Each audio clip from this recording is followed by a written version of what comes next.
et comme ni nga ko waxee comme dem nañu ba magistrat yi di démissionner des officiers supérieurs de l'armée démissionnent ñoo xamante ne dañu bokkoon ci administration yor ay secteurs sensibles yor le contrôle démissionné pour dire que ce qui se passe c'est anormal. Donc des hommes du système ñi nekk ci biir système bi xalaatuñ ko woon ñoom ñooy bàyyi pour dire que lii jaar Sénégal amul yoon ñenn ñi ne amul yoon mënumaa wax sax les détails donc loolu nag c'est extrêmement dangereux. Pas le droit. Yeah. Nous n'avons pas le droit. Nous n'avons pas le droit de fermer notre bouche, de fermer nos oreilles. Et fi mu toll nii li ma koy waxee la contribution de chacun d'entre nous, si moindre soit-elle, est un jalon indispensable qui doit amener le changement véritable au Sénégal. Macky Sall n'est pas pour l'intérêt du Sénégal. Son système n'est pas pour l'intérêt du Sénégal. Il faut que le Sénégal change de main. ñu jox ko ñi nga xamante ne yaakaar nañ ni fi mu toll bu ñu ñëwee dinañu indi le changement véritable bu ñu jël li Macky Sall def barki démb ne sa Afrique ay maladie la Afrique ay feebar la lu tax ay feebar am fi ak ay maladie te tubaab yi di daw di ñëw tubaab yi ñun dañ leen a gën a bëgg seen bopp.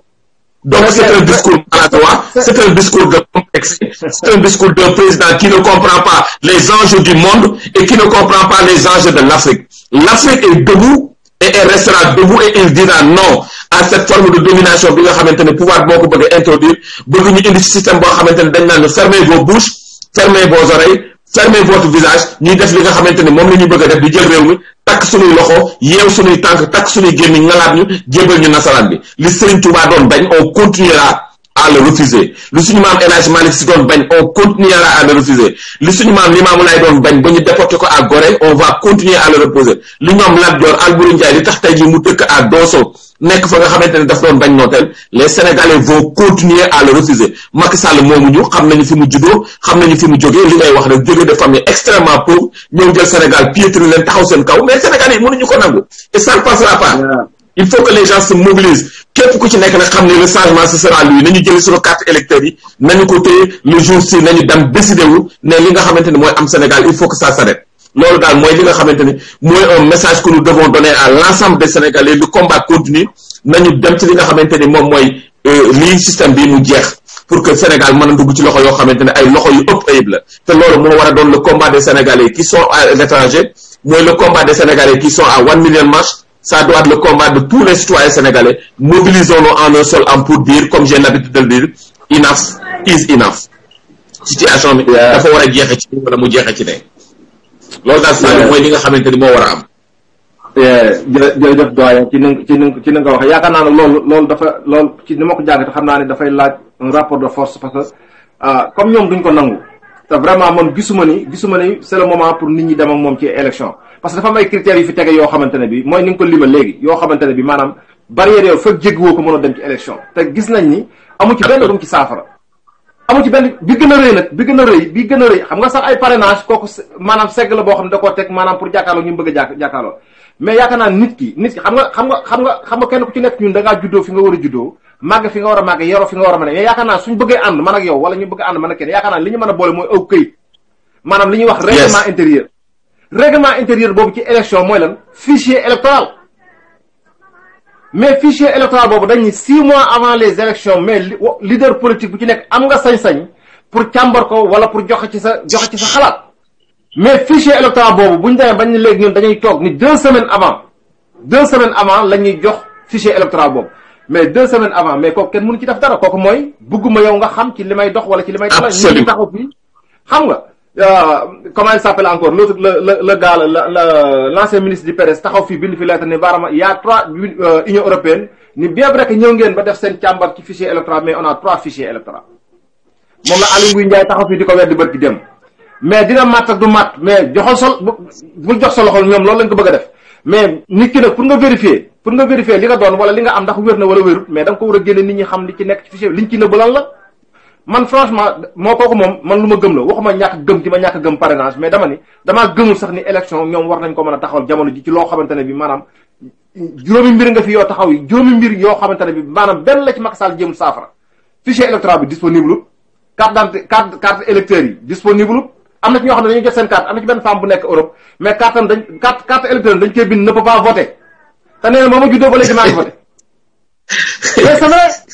ne peut pas voter mais am na ci yoo xam ne loolu lañ ci def ne peut pas voter mais li ñuy wax ni du lu ñuy inventé du loo xamante ne bi ay kasaaw la lu am la nit ñi nag dañoo yeewagul ci loolu pour wax la pour yeewute gi pour ñu war a yeew mais gis nga affaire parrainage bi ñu leen koy jox xam nga yaa 5 rubriques yoo xamante ne mooy nekk ci titre bi mais am na ci rubrique boo xamante ne bi joxuñu leen ko woon ba jour ji lañ leen door a jox ni rubrique bi lii la xam nga rubrique boobu lan la mooy fi ñu def numéro carte électeur CEDEAO. exact. moi ça veut dire que ni carte électeur yi fi jàlloon yëpp benn baaxu ci léegi bi ngay mën a bi nga xamante ne bi mooy baax mooy carte électeur CEDEAO kooku dañ leen ko nëbb ba jour ji lañ ko door a xam. exact. nga jël ay prisonniers politiques tëj ci lan yow nga jël ministre de l'intérieur boo xam ne dafa far ñëpp xam nañ ne arbitre bi mais yow man ak yow grand bu ñu amee combat mais yow nga bëgg a taxaw ne ma mais booy man maay tàmm ki may arbitrel mais kooku nëddatul.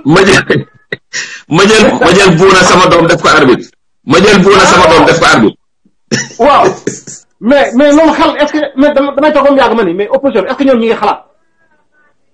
mais est-ce que loolu nit mën na ci dem ci élection man moom damaa pas personnel dama cee ànd ci ñu dem ci élection ak ñu man nag ñu bari ñu nekk ci 1 million marche ak feneen fu ci mën àdduna war nga këpp ànduñ ci gisuñu élection li war am mooy Macky Sall problème yooyu da ko war a saafara ko wax ji mooy loolu ay parrainage ak yooyu du wax ji mooy ces points là doit être diligenté Macky Sall mënu ko diligenté mais il n'a qu'à dégager. absolument ñeneen ñi nekk ci yeneen parti politique yi dugg ci langue ji non loolu la ñu war a taxaw ne ko carrément ni nga wax enough is enough luy jot dafa jot stop. yes loolu mooy dëgg de.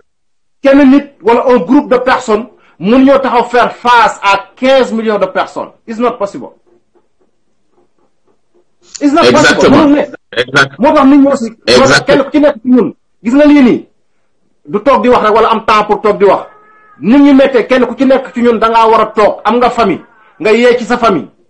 ndeysaan am na ci benn femme boo xamante ne bi de passage dama gis léegi fi dugg dama koy féliciter muy soxna ñaatam mais day femme bu brave boo xamante ne bi une citoyenne boo xamante ne bi loolu la nit war a def gis nga kenn ku ci nekk ñun da ngaa war a toog sax xamal leen carrément seen carte électeur bu leen ko jox kii mais yee leen pour nga xam ne li xew ci réew mi mais say mbokk say jegeñaale nga war leen a yee xam ne xew ci réew du xaalis buñ ñu jox wala dara luñ ciy def suñu xaalis bopp lañ koy defee suñu doole yi bopp lañ koy defee bien vrai que amuñu dara duñu tus ay ndongo yu xeebu lañ mais nag am nañ sañ-sañ wala am nañ yéene ci sunum réew mais foofu la nit ñi war a toll niveau de réflexion bi foofu la war a toll nit ñi dañoo war a yeew ba kenn ku ci nekk nga yee sa famille yee say jegeñaale yee say xarit xamal leen réew mi fii la toll waxuma affaire pétrole beeg affaire yi nga xamante ne bi maanaam au Sénégal da nga daan gis comme journaux yi génn da nga daan gis ñu ci daan def appel d'offre mais loolu amatul sax Sénégal mais c'est vrai amatul yooyu amatul man damaa yoroon sama entreprise su ma masaan a xëy li may njëkk a def mooy dem jëndi soleil wala ma jënd benn journal gis ci fu ñu am na benn partie boo xam ne dañ ciy def appel d'offre ak offre d'emploi ak appel d'offre très bien mais léegi loolu anamu tey waa léegi amatul kii nga xam ni maanaam marché de gré à gré ni ko Cheikh Alassane Sall waxe dem nee na moom bu fekkoon 2e mandat la bëgg mais moom am na 2e mandat pare parce que moom moo ne woon 5 ans lay def na 5 ans yi xam ne dafa tële dafa lajj léegi mu def dolliwaat ci yeneen 2 ans léegi kay xanaa kay 3e mandat la bëgg a laaj yes mais 3e mandat boobu mooy maanaam Macky Sall dafa c'est xam nga c'est ça de passage comme niñ ko xam naa ni effectivement ni ko Babacar waxee partagé leen vidéo bi da leen partagé comme Assane Diouf langage yu Assane Diouf partagé leen vidéo yi da leen partagé vidéo yi pour que àdduna wër nga këpp mën a xam li ñuy wax wala xam tolluwaayu réew mi fi mu toll loolu lañ bëgg kenn ku ci nekk mën a yeewu mën a xam fi nga xam ne fi la réew mi toll nañuy partagé vidéo yi di ànd ci li nga xamante ne mooy liggéey li am solo nag ba am solo mooy annonce yi nga xam ne ma dafay am yaakaar naa ni Sonko war na ñëw fii à Cincinnati vendredi. il sera le vendredi. avant vendredi. voilà livre baa ngi noonu Sonko. c'est que boo gisee sa esprit d'ouverture macha allah li tax ma naw la ci mooy bala ngay wax dara wala bala ngay def ci dara di nga jàngat bien vrai que amoo benn relation ak Ousmane Sonko mais son représentant jox la livre bi nga fexe ba wut livre bi maanaam di ko jàngat pour xam nit ki personnage yu nit ki lan la pour mën a riit comme mën a xam lan moo nekk ci xelam ak xalaatam loolu aussi loolu exactement ci nit ki dafa am solo parce que nit ki bala ngay mën a wax ci moom wala bala ngay def dara xoolal li nga xamante ne wala déglu li nga xam ne moom lay wax te bu ci am xaar ma yàlla xam seedeel ko ay baaxam li nga xam ne c'est à rectifier nga xamal ko ni lii c'est à rectifier mais yaakaar naa àdduna yaakaar naa noonu lay doxee xam naa ne bala ñuy dugal Moussa ma bàyyi la ba xam ban jàngat nga mën a def wala ma jéem a woo Moussa ba xam moom xam nga sëñ Saliou waaw dañoo jàng ci li nga xamante ni moom la ñu xam akas néew ci politique mais man damaa gëm lenn gëm naa ne boo xoolee histoire politique u Sénégal ñi nga xamante ne dañoo indi seen gis-gis mais dañoo bëgg a changer société bi annoncé naa ko rek xaaral doyen bu fekkee kii nga Moussa mi ngi ci line bi ma bàyyi la nga bàyyi ko mu dugg bàyyi ko mu dugg mun nga ko dugal àggalal grand mun nga ko dugal c'est la même chose allo Moussa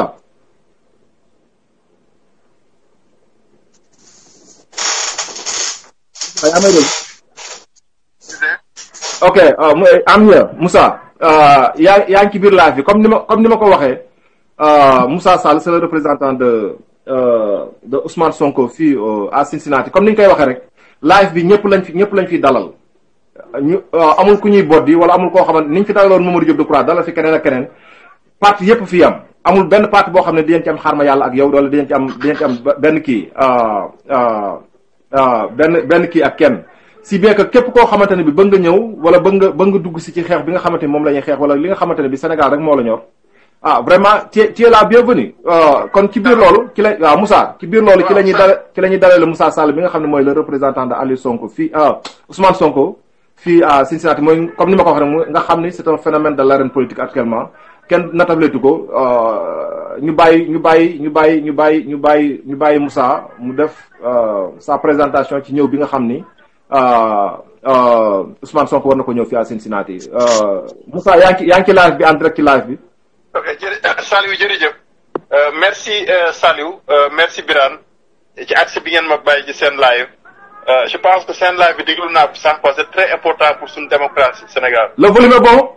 grand volume bi baax na. maa ngi lay dégg yes non ok go ahead Moussa. c'est bon. je pense que di leen remercier rek ci accès bi ngeen ma def seen live bi quoi. déglu naa ko sànq je pense que seen live bi am na importance ci démocratie Sénégal. bu ñu bëri dem def live yu mel ni nit ñi di wax seen soxla nit ñi xam que politiciens yi nekk Sénégal lan lañ nekk ci réew ma ressources yi ñu jël di ko yàq ñu waroon ko jël tabax ci hôpital defuñu ko ñu koy defar seen këru bopp ñu waroon jël xaalis yi tabax ci ay école defuñu ko ñu ciy yokk jënde ay tool donc yooyu yëpp moo tax Sénégal mënu avancer parce que Sénégal bu nit ñi jëloon seen xaalisu réew mi def ko ci hôpital yi ñu def ko ci école yi kon Sénégal instant ni avancé na wante nag dafa am ñoo xamante ni ngeen baal ma àq dañoo am jikoy baadool day jël loo xam ñëpp dañ koo bokk ñoom ñu foogoon ñoom rek ñoo ko moom tabax ci kër gu weex tàll maison blanche ci quartier boo xamante ni ñëpp nekk kenn mënul sa bopp dara te fukki juróomi at ci gannaaw mënul dara effectivement nekk frère président tax nga jël alalu Sénégal gépp bëgg fee nekk pétrolier bëgg fee nekk banquier la nee na tey aviation waaw compagnie aviation lu ne nga bëgg fee nekk ci 5 ans xam ngeen loolu dafa sax yéelawul maanaa te loolu mag yi dafa waroon rus Sénégalais yi sax waroon na sax rus Sénégalais yi def loo mel noonu parce que bi muy jël réew mi Abdoulaye Wade dafay nekkoon doomam nekk fi ñu gis doole ji doomam amoon moom mu promettre Sénégalais yi yëpp la patrie avant kii ni ngay wax de waay la patrie avant le parti avant le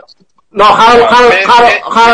ñëwee Sénégal gis ngeen lim def Moussa le parti avant la patrie Moussa inversé Moussa mu ne une république nouvelle une république des valeurs une gestion sobre et vertueuse waaw thank you Saliou gis nga yooyu moo xool promettre woon Sénégalais yëpp je pense que ay naxe la woon rek parce que Macky moom nañu wax dëgg mais dafa trahir Sénégalais yi choisi d'être un traître waaw te Sénégal benn affaire moom ci gën a metti boo leen remarqué lan moo tax Sénégal mënu avancé avant mooy ñëw ci affaire Ousmane Sonko mooy que ni remarqué leen hôpital yi nga xamante ni ñoom ñoo koy tabax. ñoom duñ ko fréquenté ñoom buñ feebaree fan la ñuy dem. clinique wallahi Franck. wallahi. bu ñu fan la ñuy dem. wallahi ñu accoucher si bi wala ñu dem wala paneen wala Canada fa ñuy dem accoucher Sénégal sax lépp xeet nañ ko léegi. effectivement. waaw léegi nga xool beneen affaire bu fekkee jàng ñoom ñooy système éducatif bi ñoom ñoo ko yore. bu seen doom yi amee bac fu ñuy dem. étranger bu ko sax bac bu ñuy jàng sax ñoom Europe la ñuy dem Amérique. fii Canada la ñuy dem jàngi. donc ñoom boo seetloo système bi ñuy defar Sénégal yëpp du pour ñoom c'est pour les pauvres. effectivement donc ñooñu bu ñu la gëmloo ni comme carrément yow yaa ma tax a jóg waxuñu la dëgg. xam loolu moo leen tax a jóg pour faluwaat nguuru. waaw nguuru nag moo leen tax a jóg. waaw ñun nag waa Pastef. at Saliou at audience am ñu nekk une opposition bi. ñun ñi yëpp liñ bëgg rek mooy jëlee fa loolu. waaw jëlee fa Sénégal boo xam ñun ñëpp ñoo koy bokk. ñun ñu ne fii nag bitim réew mën nañu suñu bopp mën comme ça bu la neexoon nga ne man sama yoon nekk Sénégal. effectivement. waaw man xam naa la am nga loo yore sa bopp. effectivement. nekk ministre taxulaa jóg bëgg nga nekk député taxulaa jóg. wax dëgg yàlla wax dëgg yàlla. Sénégal moo leen tax a jóg man businessman laa man opérateur économique laa man du ma. man kay xam naa loolu yow ak sa morom li ngay gagné mu ëpp di député Sénégal gagné ministre bu honnête li ngay gagné moo ko ëpp mën nga am lu ko ëpp. waaw donc li leen tax a jóg rek mooy Sénégal changé ñëpp gis fa seen bopp mu nekk Sénégal boo xamante ni du ñi nga xamante ne rek quelques personnes ñooy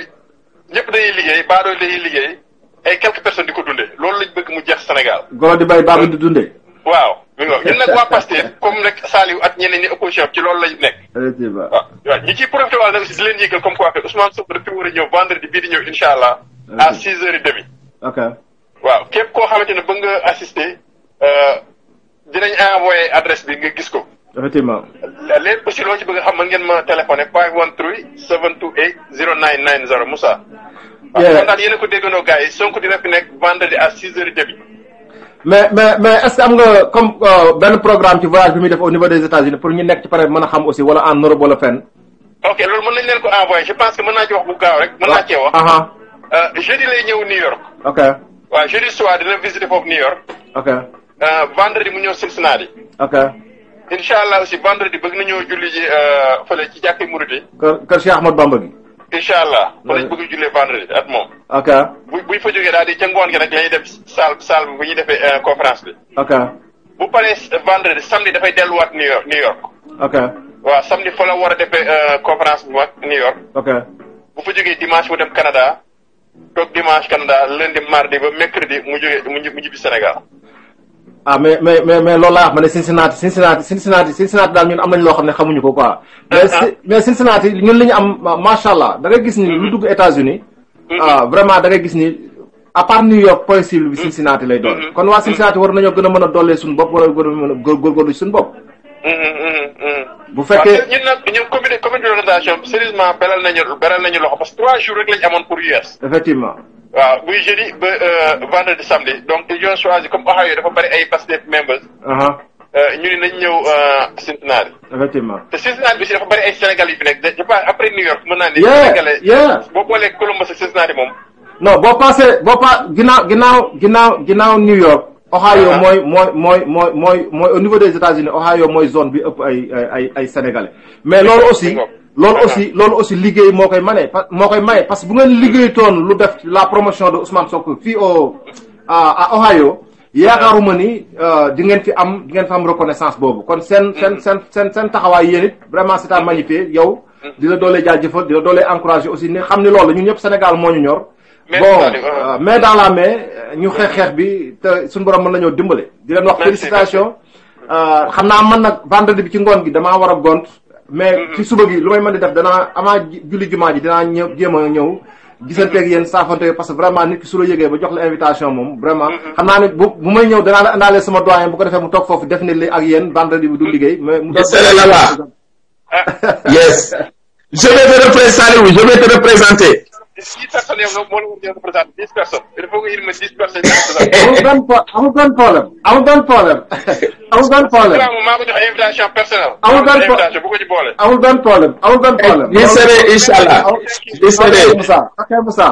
ok Moussa kooku mooy Moussa Sall mooy le représentant de Ousmane Sonko fii Cincinnati vraiment nga xam ne kon ñoom def nañ liggéey ba mu solo ndax bu fekkee dafay ñëw jeudi New York fanaan New York xëy ñëw Cincinnati ça veut dire que ne cible bi Cincinnati la kon Cincinnati am na loo xamante ne bii dem na ba àgg foo xam ne sax xëy na ñun xamuñu ko moo tax ñu war a gën a mën a doolee góorgóorlu suñu bopp comme ni ñu ko defee nag noonu lañu ko defee parti politique yëpp amuñu xaar ma yàlla kenn ku fi ñëw dinañ la dalal te fu ñu ci woo dañeen fa dem waxtaan fe mais mbubb mi ñu sol mooy mbubbu Sénégal xamal leen ne lii mooy Sénégal fii la Sénégal toll. grand xam naa bu fekkee amul beneen annonce booy def wala amul keneen ku bëgg a participer ci live bi ñu bàyyi la nga tëj leneen li ma beneen annonce bi ma bëgg a def aussi wax dëgg yàlla comme day nit koo xamante ne bi naw naa ko lool ci principe am muy Mamadou Diop Decroix aussi mi ngi ci yoonam pour dem Mbàkke sama dëkk sama gox pour def une semaine boo xamante ne bi moom ci implantation ak massification bi ak maanaam informer ak sensibiliser communauté bi moo ko yóbbu foofu kon mi ngi koy def weekend bi mi ngi koy semaine bi mi ngi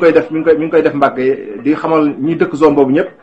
ñu bëgg def rencontre ak moom aussi ngir yaatal parti moom it pour muy ànd jëf PADS inauguré fa permanence am ak yooyu yëpp léegi wax dëgg yàlla alhamdulilah sant yàlla ginnaaw demee ba loolu taxaw fa loolu lépp mën fa am doole sant yàlla xam naa dinaa woo sëñ Cheikh Niang moom it bu ko defee bu fekkee mën na def benn annonce ci loolu mu dugg grand xam naa entre temps ma bàyyi la nga développé bu ko defee ñu jéem a xool jël nañ sa temps vraiment yàgg na ñu jéem la bàyyi nga tëj xam naa ne coono beeg yooyu yëpp mi ngi commencé ñëw ñu bàyyi la nga tëj. waaw léegi amul problème li ñuy tëje rek mooy li ma jëkke woon moom laay mujje di la wax ne la ñi ngi yeesal sunu njaal ci sunu maam ji nga xamante ne moo wàcc liggéey muy maam Bu Kunta Xalifu Njaasaan ñoo ngi yeesal ñi nga xamante ne ñoom la ñu bokkal l'islam ak sénégalais yi perte nañu koo xamante ne ku rëy la ci diine l'islam peut-être di tëje rek ne daal li may wax rek la participation de chacun d'entre nous, si moindre soit-elle, est extrêmement important pour les changements à venir. Il faut qu'on se mobilise et qu'on soit comme un seul homme et que l'objectif soit unique, c'est-à-dire qu'aujourd'hui, que le Sénégal change de main et entre dans des mains qui seront vraiment là pour protéger les intérêts des Sénégalais et non les intérêts d'une élite ou d'une catégorie d'étrangers. Donc, loolu mooy ndam yàlla daal ba Sénégal daal li nga xamante ni mooy combat yi nga xamante ni mooy ñëw mu doon réew moo xamante ni dina changer ay loxo sénégalais bu nekk nag ak ci foofu catégorie sociale boo mën a bokk rek du petit sénégalais jusqu'à ki nekk ci kaw nga mën a gis ci bopp ci système bi nga xamante ni mooy am ci Sénégal après 2019 et c'est possible. Le Sénégal n'est pas un pays pauvre. Le Sénégal est un pays extrêmement riche. Le Sénégal est un pays boo xamante ni moo waroon a doon l'Eldorado de l'Afrique. Sénégal doonoon na pays boo xamante ni aujourd'hui sénégalais bu nekk war na ci gis boppam te loolu gisuñu ko ci te li ñu ko teg rek mooy les régimes politiques yi nga xamante ni moom la ñuy teg nekk luñ fi askan wi seen bopp lañ fi nekkal. ñu ngi ñaan yàlla ci kattanam ci ak ci kattanam Xaadimu Rasuul Cheikh Ahmadou Bamba bi nga xamante ni moom la ñuy yaakaar te mu nekk suñu xol ñun yàlla nañu yàlla indil changement ba nguur gi jóge fi ngir bu wóor toog fi ki nga xamante ni mooy défendre intérêt sénégalais nga xamante sénégalais bu nekk na ci seen loolu daal mooy li nga xamante ni mooy suñu yaakaar ñoo ngi koy ñaan nag di ko dogu ci Xaadimu Rasuul Cheikh Ahmadou Bamba mi nga xamante ni gëm nañ ko wóolu nañ ko yaakaar nañ ko yàlla na changement am Sénégal bu dugg ci ay loxo yoo xamante ne mooy loxo yi gën ci ñëpp gën ci ñi sonn gën ci ñi nga xamante ne ñoo nekk fépp yàlla na ko yàlla def ci kattanu sunu borom ak ci Mohammed ak Xaadimu Rasuul Cheikh Ahmadou Bamba yàlla na yàlla changé réew mi ci direction bu baax. jërëjëf grand di la doole jaajëfal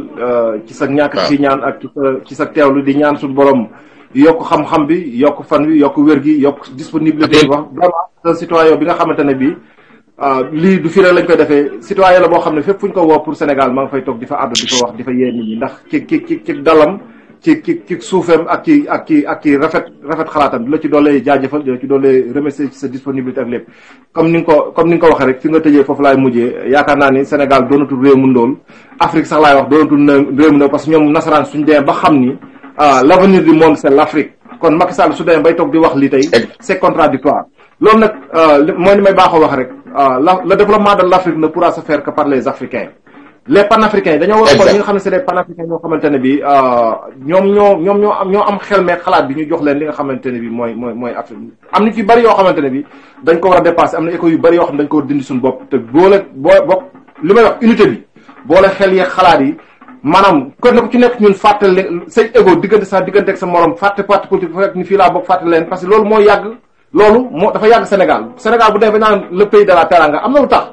maanaam boo xoolee cette communion là qui existe entre musulman bi sax ak chrétien bi nga xam ni maanaam am nañ base boo xamante ne bi wax dëgg yàlla buñ ca tagaw delluwaat ci rek Sénégal mën naa am lu bari nga xool tarixa yi ni ñu dugalantee nga xam ni kon vraiment am na ci lu bari loo xamante ne bi war nañ ko mën a taxawal war nañ ko mën a def maanaam li ci am solo nag mooy ñàkk ge li ñuy wax gëm sa bopp bi moo tax de passage dama ciy féliciter aussi livre mooy kii boobu Mamadou Diop Decroix def am na ci benn son programme de kii gëm sa bopp yoon gëm sa bopp en même temps bi Bougane Gueye daane moom ñëw indi loolu gëm sa bopp googu foofu la Sénégal toll te foofu lañ toll te foofu loolu la ñu war a def toll loolu la ñu war a doxee nit ki da ngay gëm sa bopp xam li nga doon xam li nga bëgg xam fi nga jëm maanaam nit ki kenn du ko bañ mais ay definam la ñuy bañ Macky Sall ñëpp dañoo amoon ci moom yaakaar parce que yaakaaroon ne koo xamante ne bi dafa judd après les indépendances li nga am lépp teraange bi nga am yëpp Sénégal jox la ko yaakaaroon ni ku gënoon président yi gënoon a mën a réussir ci àdduna wërngal këpp ci la doon te maanaam dafa amoon chance boo xamante ne bi da koo amoon te maanaam lam doon laaj réew mi wala slogan ya mi waxoon bu ca yamoon doxe ko noonu wax dëgg yàlla kon Macky Sall kenn du ko raw te Sénégal kenn du ko raw mais nag toll nañ foo xamante ne comme maanaam li Olof Ndiaye di wax nii su ndox tuuroo an bàq des loolu damay wax ni souvent tamit wax ju yàqu la boo amee bàq doo am ndox xanaa kay li fi def mooy jéem a rooti waat mais bu ñu sonn bu ñu tàyyi il ne faut jamais se décourager il ne faut jamais avoir peur bul am mukk lenn loo xamante ne benn objectif nga changer sa point focal ni objectif bi laa am dem ba mu dëgg ba ci yëm jamono ngay changer say objectif wala ngay changer loolu soo ko defee da ngay échec li fi mat a wax lépp ak li fi jot a xam lépp lu ci bari tënk nañ ko fii noonu lañ koy defee chaque dimanche li ñu ko tax ñu di ko def nag mooy yéen nit ñi xamal leen fi nga xam ne tolluwaay bi nga xam ne fi la réew mi toll ak li nga xamante ne moom lañ war a def ak li nga xamante ne fi la nit ñi war a jaar pour li nga xam ne moom lañ toll ci tolluwaay bi ñu war faa jaar si bien que donc xam naa ni foofu la ñuy tëjee bàyyi nit ñi ba dimanche prochain jéem a jël xel yeeg xalaat yi di déglu seen i question di déglu seen i référence di jëlee jaajëfal ñëpp ci seen teewaay ak seen engagement ak temps bi ngeen jël pour jox ko live bi nga xam ne seen citoyenneté seen réew rek moo ko jar amul leen lu leen ko jaral kon vraiment doyen mention spéciale à toi di la doole jaajëfal di la doole xam ne aussi ñi ngi gën a yaatal ñi ngi waaj pour yaatal mbir mi parce que ñi ngi jéem a xool naka la ñuy def pour am une radio communautaire fii au niveau de Cincinnati si bien que dina gën a tax live bi ma gën a mën a yaatu mu am 7 jours de la semaine yoo xamante ne bi yéen am suñ foo xamante ne bi heure bu ñu bëggee émettre fa la ñuy émettre lu xew fu ñu ko bëggee wax foofu lañ koy wax mais parti politique yeeg këru diine ku nekk di nga am sa part time pour boo ci bëggee ñëw ci rajo bi pour bëggee def accès ci rajo bi xam naa daal loolu annonce boobu laay tëjee di leen jox rendez-vous incha allah dimanche prochain yàlla na suñu borom defal tawfeex may ñu fekk ko te li nga xamante ne bi mooy suñu jàngoroy xol di tolluwaay réew mi suñu borom saafaraal ñu ko ba delluwaat ñu réew mi ci suñu ci loxo yoo xamante ne bi maanaam kenn du wopp kenn du feebar kenn du faatu kenn du def leen te suñu borom dimbalañ ci defañ ci tawfeex di nuyu ñi nga xamante ne bi ñëpp aussi ñoo teew ci live bi xam naa ne damay bàyyi doyen bi comme ñoo nga doon wax sa camarade yi di nuyu Mamadou Thiongane di nuyu vraiment Iba Diaw Khadim Sakho seen participation ci live bi di nuyu Moutala Sougou Bas laay Mokhtar ñu ngi lay dolli ziar xam naa di bàyyi doyen bi mu nuyu ñi nga xamante ne bi vraiment teewaloon ñoom fi xam nga maa di jeeju Iba Diaw ñoo ñëpp ñu ngi leen di nuyu di leen doole jaajëfal di leen wax ne leen nii la nañuy partager live yi bu ko defee nu muy gën di mën di yaatoo rek ñuy gën a mën a am suñ pouvoir de réussite ci li nga xam ne ci lañ jëm di gën di yokk doyen ma bàyyi la nga tëj.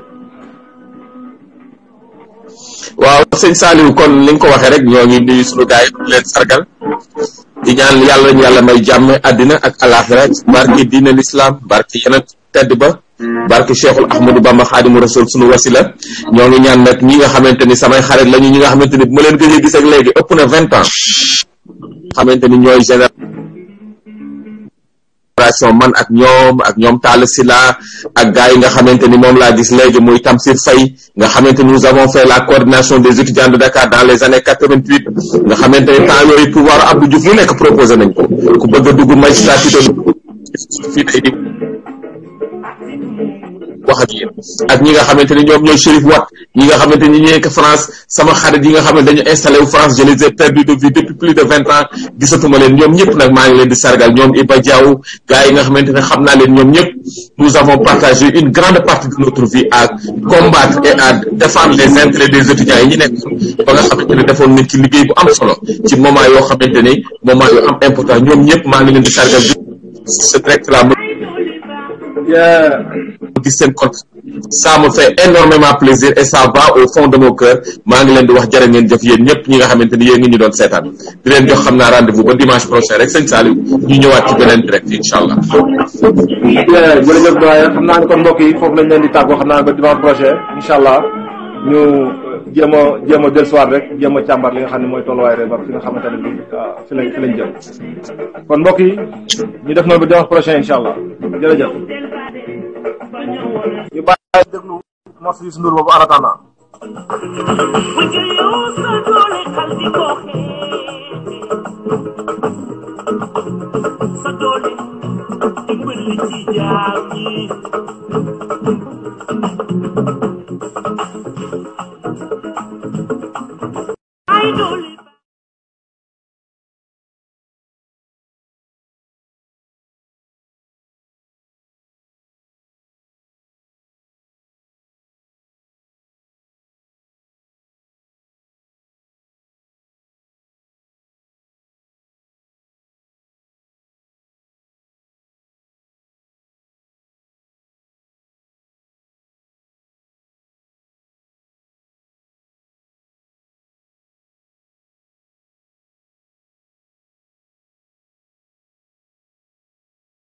Boy don't be the man don't be down. After the can the part of the can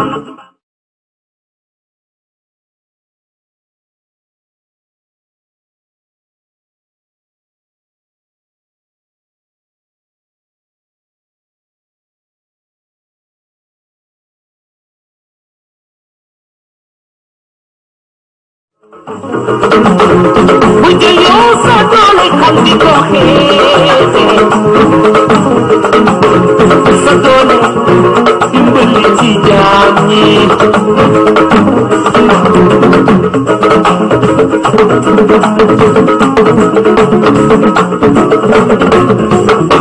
sadol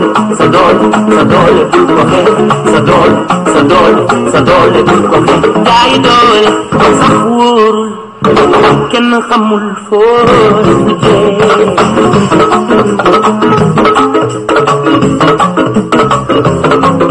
jaay doon saxul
Yeah.